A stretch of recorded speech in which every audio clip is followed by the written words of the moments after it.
Hi, good afternoon. My name's Dr. Michael Dixon. I'm a GP locally here in Devon, and I'm also Chair of the College of Medicine. And I wanted to speak this afternoon a bit about how we reconnect at a time of disconnection, because with COVID-19, it's a time generating a lot of fear, a lot of apprehension. I think a lot of people at home, confused, disconnected, finding it difficult to concentrate on anything. And this is a time when perhaps we can actually make use of it to connect better with our own bodies, with our own minds, with each other. And I hope over the next half hour to make some sort of suggestions that might resonate with some of those of you listening. So first of all, let's talk about bodies. And not much has been said about how we can improve our resilience and immune systems through various things. We've heard masses about keeping 2 meters away, and lots about droplet infection and keeping isolated and all the rest of it, but very little about what we can actually do to possibly increase our resistance against this COVID virus in terms of not getting it or getting it less than we might. Now, there's no proof in anything I'm going to say. It's just an assumption that if we improve our immunity, as we might with an ordinary cold, then we're going to be able to resist the COVID. So what can we do? And the first thing is food, nutrition. There's lots of things we can do to improve our immunity through extra antioxidants and eating plants with polyphenols. And that advice goes actually not only for COVID-19, but for preventing heart disease, cancer, and a whole range of other things. So sort of things you can do are eat dark greens, particularly sprouting broccoli, spinach, any coloured root vegetable such as beetroot or carrots, and anything ending in the word berry. Now, medieval treatment was black elderberry, but blueberries extremely good at raising your immune system. The alliums, such as leeks and garlic and onions, are very strong in the same sort of chemicals, and also even things like black chocolate shown to help, and teas and coffee, but particularly green tea. And for those who want a glass of red wine, well, that's very much permitted. It's something that does increase your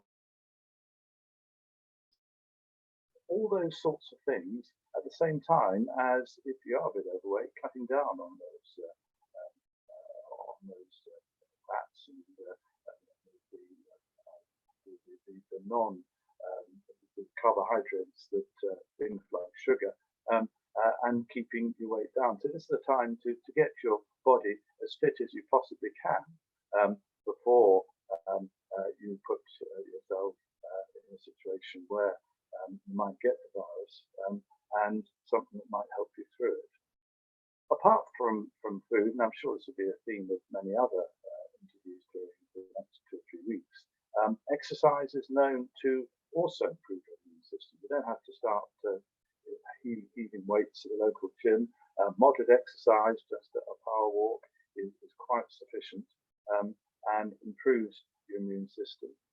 And also vitamin D is thought to help, ideally a power walk in the sunshine, and it does sunshine.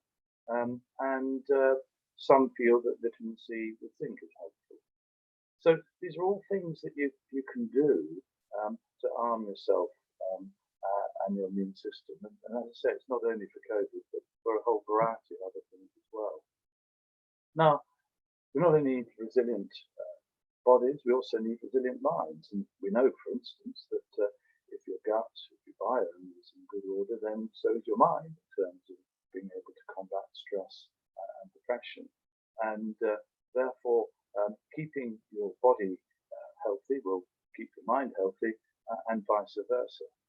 And we do know, don't we, that if you're under terrible stress, that's the time that you get things like cold sores or get thrush and things like that. So it sort of makes sense to try and get your mind in the right position, especially at a time when, as I say, so many of us are so stressed by what's going on.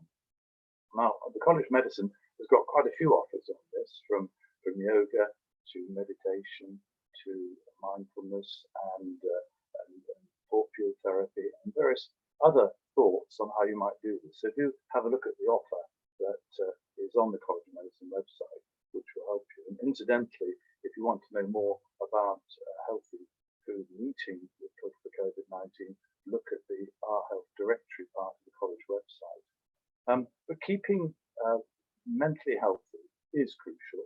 And I think that not only is that something we need to work out, but I also know that several other people are going to be covering this during the next few weeks. But having a structured day must be an important way of making sure that we have some sort of control over our lives. And maybe this is a good time to start questioning who we are, why we are, and also the relationships that we have. Because I feel that the more that we can make use of this time, the more resilient we'll be when we come out of it. Now, I've talked about connection to body and connection to mind. Perhaps next I should talk about connection to plants. Now, I've had someone say that they can't hear me clearly, and I'm afraid all I can do is talk more. I'm just going to go on to chat to see, but I think, yes, I'm sorry, I'm blurred and it says I'm not a very clear voice.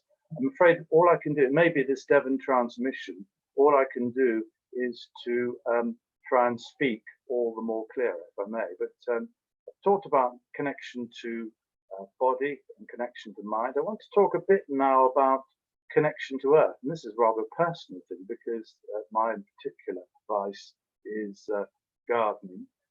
And that brings us in contact not only with the soil, but also with plants and healthy eating and food. And I want to not, it's easy for us in Devon to live in the countryside because we've got gardens, but I want to start off by things that almost anyone can grow in their home or in a pot nearby. And these are healthy plants that have a role in healing. So first of all, I'm going to show you the aloe vera plant that grows inside my house.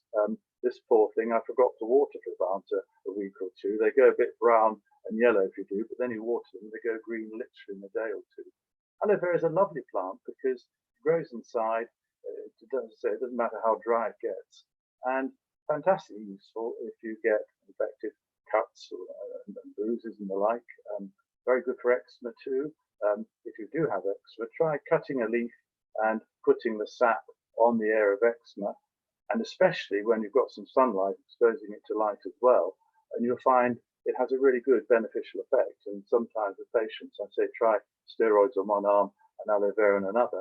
And quite often, the next time they don't ask for a prescription for steroids, but ask if they can take a cutting from one of my plants. So that's a very easy plant, very forgiving to grow at home. I love herbs, and I'm going to just put 3 herbs which you can grow in pots, literally by the windowsill or just outside in the yard. This is probably my very favorite. It's peppermint, which is a hybrid of wonderfully pungent pond mint and also of spearmint. And this is, if you like, the hybrid. And can be used for just about anything. I mean, clearly for potatoes and peas, but also can be used if you've got tummy gripes. Fantastic. They've actually done experiments where they put peppermint into people's bowels and actually seen the bowel stop contracting and literally just the pain goes away. Peppermint's quite a nice, lovely tea you can take, and also nicely calming. And in terms of calming, here's another plant. Both of these grow like weeds in my garden. I'm sure you can get them cuttings from friends or maybe even through Amazon. This is called yellow balm, lemon balm rather, and it's just growing at the moment in the garden. It looks a bit like mint. It's got a lovely lemony flavour and is fantastic for sleeping. And you just, as it grows up, take about 5 or 6 leaves of that put it in the bottom of a cup, add hot water, boiling water, leave it for 5 minutes, and it makes a lovely sleeping draught, just 5 leaves. Maybe I'll add some honey if you find that it's a little bit bitter for you. And my third herb is rosemary. This is now you can see it's in flower, beautiful little blue flowers. There's a wonderful white flowered one, which I'd love to get one day, called Princess. But you can grow these in quite. Rosemary is a lovely herb for cooking. For those that like meat, it's full of antioxidants and removes the free radicals from the meat, so it makes it less carcinogenic. And it's a lovely cooking herb generally. You can make a tea out of it. And sometimes when I'm having a bath after gardening, I take 3 or 4 of sprays and put them in the bath, and it's wonderfully soothing and lovely smell as well. And then the third plant, last plant I'm going to show you, because you can grow this in a little, you can grow this in a grow more plastic container, or even in pots, again by the windowsill, is tomato, the humble tomato, which again very healthy, full of antioxidants, lycopenes. And the one I'm growing here is called Sun Gold. It's my favourite really, because it's a sort of orangish one, but you can grow it outside, unlike most tomatoes, or you can grow it by a window, or as I say, in a grow more pot. So I highly recommend it, because it's not only fascinating and not only healthy at the end of it, but also it makes a sense of time, because we're going to have quite a lot of time on our hands, and as the days and weeks go by, it's wonderful to see things grow. I thought finally I would show you 3 things that are already growing in my garden, which you can grow yourself or simply buy from your local farm shop or grocer, or supermarket, which are particularly healthy and particularly good at improving immunity. So my sort of #1 choice for this time of the year is sprouting broccoli. It's a beautiful, beautiful vegetable. You have to start planting the seeds fairly shortly in April, May, and then be careful to keep them out of mind's way for the cabbage white butterfly. So you have to put a bit of netting over the top, and then during the winter keep that netting on to stop the pigeons and the frosts, and you take it off about a month ago, and then you get these wonderful sprays which carry on being produced on each plant. You don't need many plants, 3 or 4 or 5 is enough. You can keep cutting them every couple of days. And then, as I said before, the other thing that's growing this time of the year is the humble leek, the allium, which, like belonging to the garlic and the onion family, and the chives, is good traditionally in Devon for stopping infections, and good in terms of thinning the blood, and a number of other effects. And something I would say that is well worth trying growing in a garden. You can grow in a fairly small garden, and they're beautiful things. And then very finally, not quite so tasty as the, oh, by the way, with the leek, you can use a very simple recipe, which I use. I mean, good cooks will cook it with fish and all sorts of glamorous ways, but what you can do with the leek is literally just put some onions, chop them up and brown them, and then cut your leek slice-wise and add that, and then cook it in the olive oil and the onions and the leek for about 4 or 5 minutes, literally.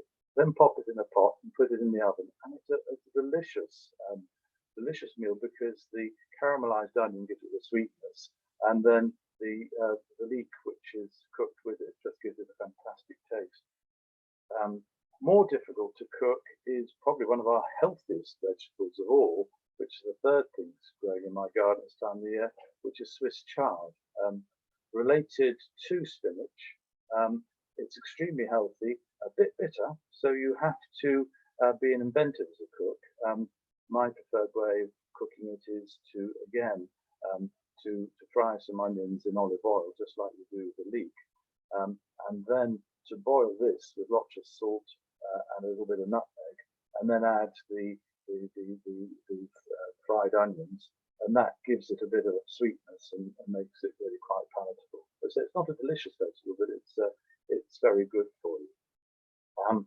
And as say with gardening, I mean, if you've got a larger garden, it's great green exercise, and you know that contact with the environment and greenery is good for you. Lots of research on that, but also healthy eating as well, and just something that to spend your days doing.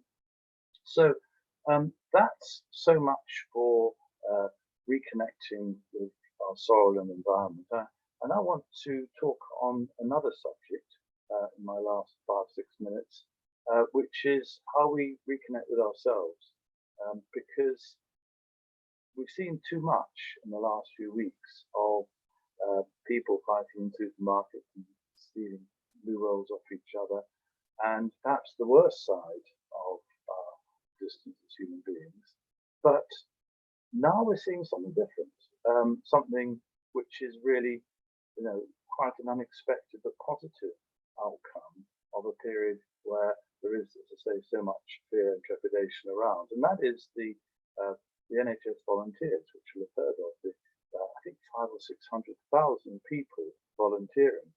Now that might come as a surprise, although you have to remember that 3/4 of us volunteer in any one year. So volunteering actually is quite a part of the environment, but maybe something that we haven't used sufficiently in the past. And I say this because in my hometown here in Devon and Clumpton, we have a lot of unhappy school children, as we have nationally. As with national statistics, we find that 1/4 of our girls between 14 and 16 are cutting themselves, self-harming. And we're trying to see what we might do to alleviate this a few months before the COVID virus came out. And what surprised us most of all was that the one solution they put right top of the list was the ability of these children in secondary school to have opportunities to volunteer. And this is something we've been working at now with the Scouts and with the police, and schools, and church, and a whole number of organisations to give young people the opportunity to have experience in volunteering and all the beneficial effects that come from that. And we then intend to give them references having done their volunteering and maybe keep them in their hometown. There's no reason why the doctors, the nurses, the shopkeepers, the police, the public servants, and all the rest of it shouldn't come from the hometown and have been nurtured, helped, and had volunteering opportunities in their own locality. Now, that, as I say, preceded COVID, but what we're now seeing is something really very similar. Now COVID is amongst us, and I'd ask you to look at an amazing film, which I think was done by the BBC a week or two ago, just as the COVID crisis was getting into a serious situation. And in Ilfracombe, and this is even before the volunteering for the NHS, they had decided already, the town, it's only about 12,000-13,000 people, into 11 localities. And they had chosen locality leaders, and the locality leaders led a whole army of volunteers that came to the fore and said they would be very happy to do a whole range of jobs for those who didn't have relatives and friends. So particularly things like shopping, getting drugs from the pharmacy, and also taking people to and from hospital, etc. And this was a sort of spontaneous movement in a town which has quite a lot of, like a lot of seaside towns, has had difficulties in terms of deprivation and economic challenges. And yet the whole town is now putting together and creating a community which, I have to say, in Ilfracombe was being created already, but which is a great example elsewhere. And that particular town is now helping all the other towns in North Devon to make the best use of their local resources. Now, it's not just in Devon, we're seeing this nationally, and I'm the vice chair, co-chair of the National Social Prescribing Network, and I'm getting reports coming in all the time of local areas where local people are beginning to make a real difference and change things. And I think this might be one of the legacies of the COVID-19, which is to enable communities to be more resilient, not only in the present occasion, but also for the future, because unless communities become more resilient for all the things that are going to face us over the next few years, from climate change to pandemics and the like, unless we are prepared, we're going to find that these infections or these problems will get to a stage which they don't need to if we are more prepared and more working together. So, and I'm sorry, one or two of you have said you can't hear me, and I'm going to have to blame the broadband in Devon, or maybe reception here. I'm not enough technologically to be able to tell you why, but I feel if some of you can't hear or see me very clearly, I probably am there. But what I do feel is that at a time of crisis, we shouldn't just bide our time. I think it's so important that we make the best use of this time to, as I say, reconnect with ourselves in terms of making ourselves healthy physically through exercise and a better diet, to reconnect with our minds, to ask ourselves, what is our USP, what is the significance of our lives, and maybe how we can change them, because all of us can be better people, more effective people, but we don't often have the chance to sit back and think about that. For me, I have to say it's a time when I'm here at home with a daughter and wife, and not racing on trains elsewhere, not preparing endless bits and pieces, and therefore a time to reflect on relationships. And of course that can go either way, as we hear in the news, but hopefully it's a time when one can work out those.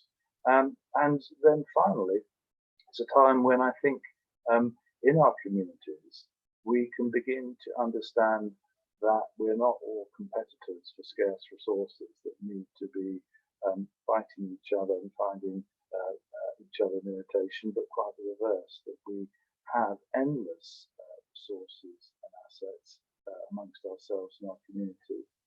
And we also have endless amounts of altruism, because I think people ultimately do want to look after each other, and somehow at a time when we have the ability to communicate, go to meet with each other and be more sociable on a sort of physical level, for some reason it brings out the worst in us. But what we do know is that giving is receiving, and that you live longer, probably the more you give. I'm afraid there are lots of exceptions, and I know there's that awful saying, the young, the best are young. But on the whole, giving is going to be something that does actually prolong your life. And I think what I'm seeing in places like Oakland, even here locally where I live and nationally, is the possible rebirth of what Boris Johnson called a few days ago society. And if that is the legacy of COVID, then we won't have wasted our time. And so my final contention would be that wouldn't it be wonderful if, when all this is over, that we realised that the disconnection that we had previously was something we don't want to go back to, and that the reconnection that we have learned during these months is something that can last way beyond COVID and make us healthier and happier. And on that, I'm going to end. I believe there's time for questions and answers if any of you wanted to ask anything. And I'm going to now go on to the Q&A thing. So if there's any questions anyone would like to ask, just put it on the question and answer section.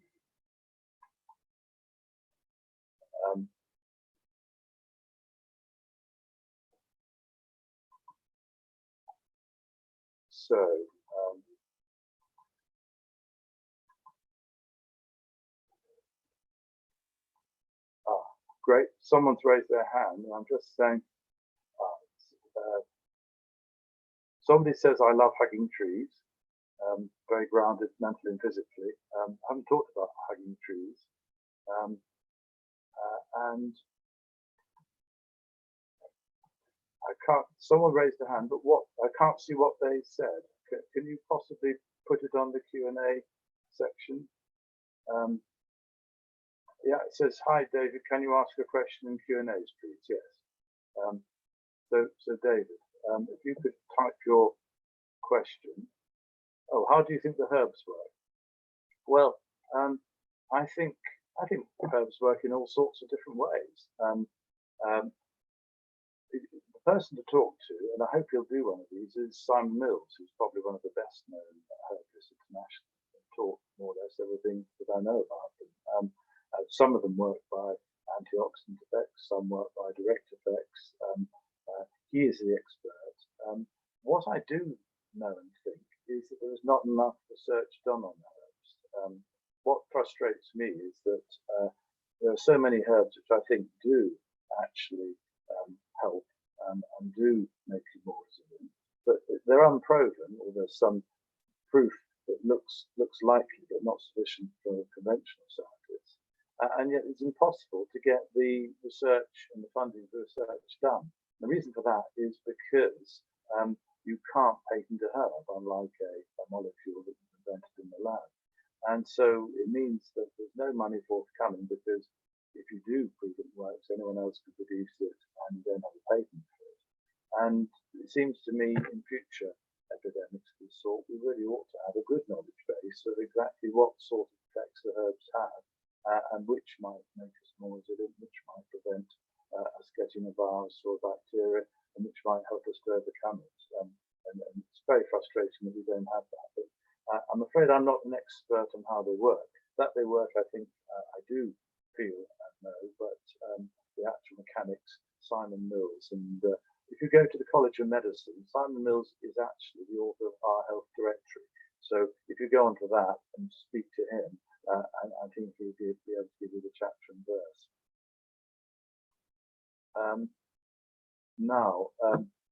So from Marilla Blackburn, hello doctors, I'd like to thank you for the wonderful work the College of Medicine is doing. Well, thank you, Marilla. It's certainly, I don't take any credit for that. It's Amanda King, our Chief Officer, and fantastic counsel and scientific advisory group that do that.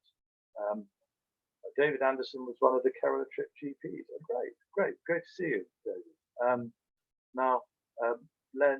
Lean Bloom Platts says, thank you for all your points of view, people's need of togetherness. And I do feel that's so important, this togetherness, because, you know, divided before, together we stand. I think maybe with COVID-19 and the more we're separated, the more we may feel the loss. You know, they say, you know, you don't know the important things you've lost them, and where we have lost them, maybe we will find that we want to regain them. Now let me just go to the Q&A box. I'm not a brilliant technician here.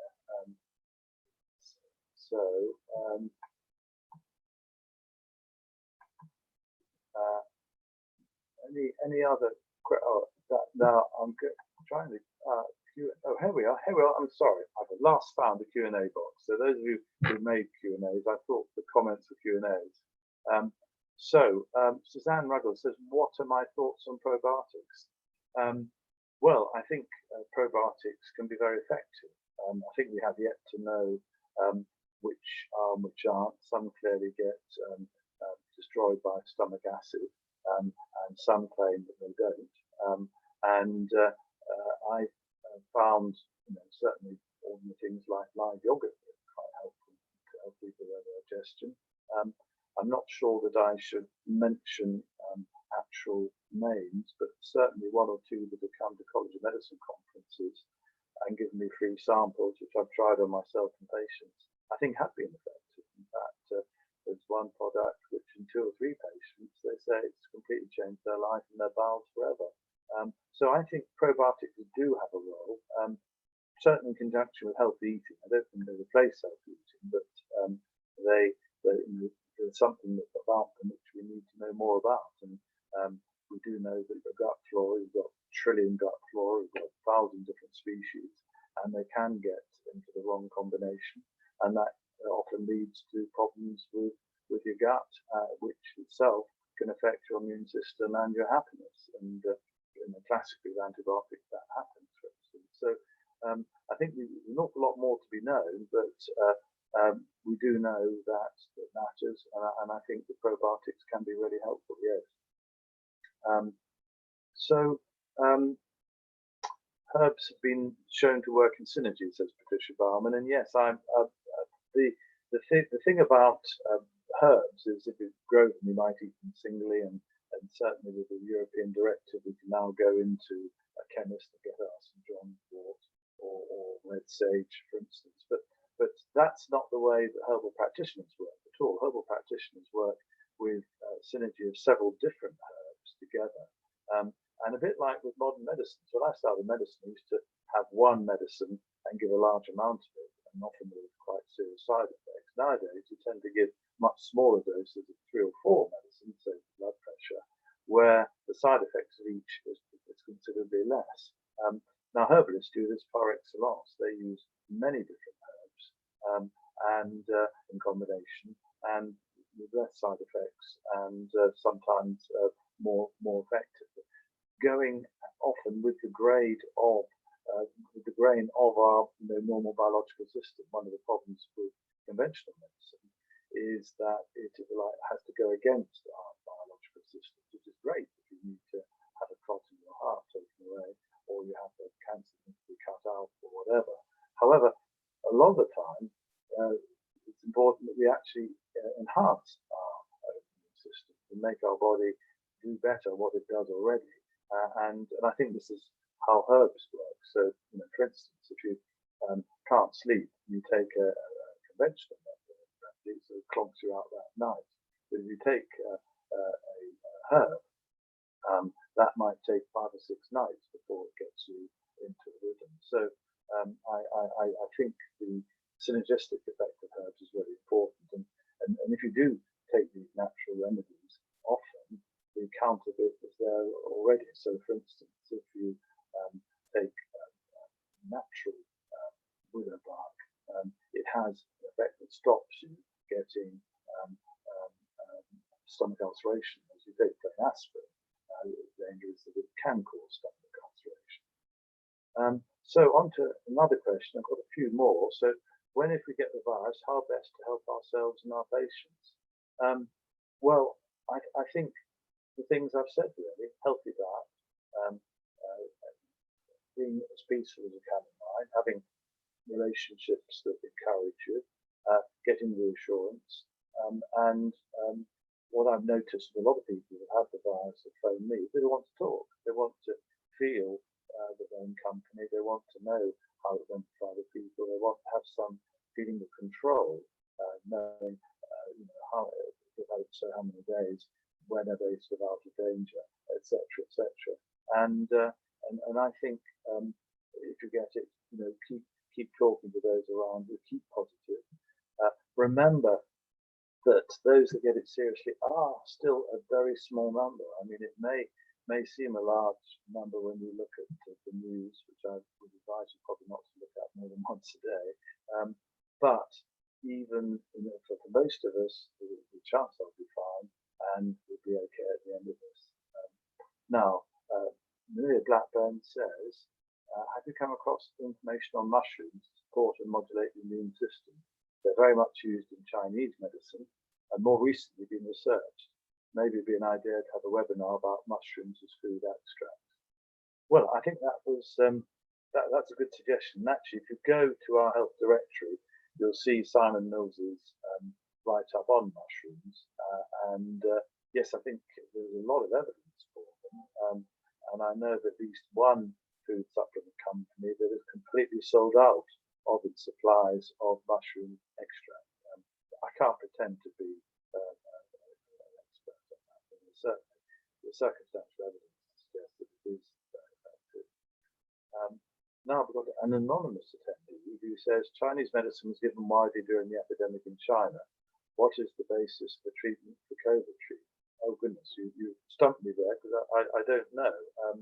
I think the problem with knowing how to treat COVID is that we don't have any evidence yet. So anything we do treat has to be circumstantial. So, for instance, a lot of people have suggested chloroquine for treating when you get COVID, because we know that it did help people who got SARS, but we don't know that it will help COVID-19. So I suppose anything one suggests has to be, for the time being, experimental, simply because there hasn't been time to generate the necessary research. Clearly, though, things are going to change very rapidly once we've got the antibody test, because then we'll know who's had it and who, therefore, in theory, is resistant to it should it come their way again. That's not 100% certain at the moment, but it looks likely, certainly short term, you have it, you will not be likely to get it again. And once we know who those people are, like people that you can safely engage with because they can't be harmed and they can't give you it, then I think that'll be a game changer. We know exactly where things are going, how much the population have had it, and therefore how much we can relax current rules of isolation, because we then know what reservoir people have had it, and therefore in terms of herd immunity, and also in terms of the dangers of people who are isolated coming into contact with someone who has had it. Now I've got another Jane Austin asks, do you think IV vitamin C can make a difference, or is it flushed out in the same way as it is taken orally? That's a good question, because there have been one or two papers on vitamin C given intravenously. It's been given, I know, by naturopaths in America for some years, and I'd probably be putting my neck on the block to say either way, because again, I'm not an expert, but having looked at the evidence so far, my view would be that we probably haven't had sufficient patients treated with IV vitamin C to make a decision on this. And sometimes they haven't really been controlled. For instance, offering the alternative of oral vitamin C to IV vitamin C. So my own view, especially given the fact that it requires doctors to give or nurses to give IV infusions, is that it would be quite a lot of resources used for something that is at the moment unproven. And I'd probably stick to my recommendation if you want to take vitamin C. And again, this isn't proven, but I think it's probably more harm than good. Would be to take oral vitamin C, 500 milligrams or 1 gram with zinc, which traditionally has been shown to help people against infection. And I see the mischievous Amanda King, who's Chief Officer of the College of Medicine, saying, thanks for recommending wine and chocolate, everything in moderation. Yes, not masses of wine, not lots of chocolate, a glass or two of red wine an evening, I would contend will be helpful for the immune system and possibly for not worrying so much about it all. And dark chocolate has been shown in the past to protect against coughs. And something to think about, I think, as the COVID-19 spreads, certainly having some dark chocolate in the house, not a bad thing, and quite nice as well. So if all fails, just have the red wine and the dark chocolate. Now, someone's asked, is there now evidence for mask wearing? Well, there is, but it depends what sort of mask you're wearing. In general practice at the moment, we've been sent our equipment, and it is an ordinary operating mask, which is completely useless either in terms of protecting other people or protecting yourself, plus the rest of the gear. However, if you get the right masks, and if they are fitted properly, and they do have to have a complete seal, then those together with the goggles, I think, are effective. And I did notice, incidentally, that our boiler blew up a couple of days ago, and the really nice person that came to mend it was wearing a very nice fitting mask, which would actually have done tribute to any mask we're providing the NHS. So I think the answer is yes, they do help. They're certainly better at preventing someone with COVID-19 giving it to somebody else. In terms of somebody with COVID-19 giving it to you, well, I think if you've got a really good fitting mask, then that's helpful. But I'm afraid nothing is 100%, and that's, I think, something that causes an awful lot of the fear and trepidation around, because nothing is 100%. We can't totally mitigate the risks. I mean, even if you stay 2 meters from someone, if someone sneezes upwind of you, you probably have to be 4 or 5 meters away. And there's some research showing that occasionally the virus can live for 8 or 9 days on wet surfaces. So you can only do your best, and that's so in an uncertain world. I think I've probably come to the end. And for those of you who have managed to stay the course, I just want to say thank you very much. If you go to the College of Medicine website, you should find things that will be of interest to you in terms of information, as I said, our health directory, or even online events and lessons in yoga and various mind-body techniques. I just want to wish you all the best. I want to wish you a very healthy next few weeks as we approach all sorts of trying times. But just remember that most of us will be fine. And perhaps if we try to connect as best we can with ourselves, with each other, then we can make something of this that will make us better.